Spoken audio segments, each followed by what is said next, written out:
sinif şagirdi İsmail Orçun təqdimatımızı təqdim edəcək Acun Bayramova. Bu bizim təqdimatımızdır. Hamımız bir yerdə hazırlamışıq. Robotlu gələcəyimiz ışıqlansın deyə belə bir təqdimat hazırlamışıq. Bizim çəkdiyimiz texnologiya ölkəsinin bayrağı var. Burada ölkəmizin qaydaları var. Burada robotumuz var. Ve burada ölkəmizin adı var. Ve burada da kompüterler var. Ve burada da təqdimatımızda iştirak eden şagirdlərin adları var.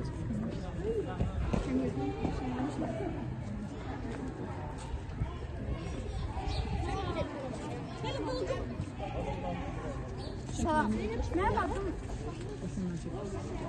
Mənim adım Sultan Soyabtay. Xankəndi məktəbinin 4 nömrə tam orta məktəbində 4-cü sinifdə oxuyuram. Və keçiriləcək layihə üzrə Fantaziya ölkəsi seçildi. Ölkəmizin rəhbəri mənəm. Yaddan çıx, yayqa. Allah yaddan.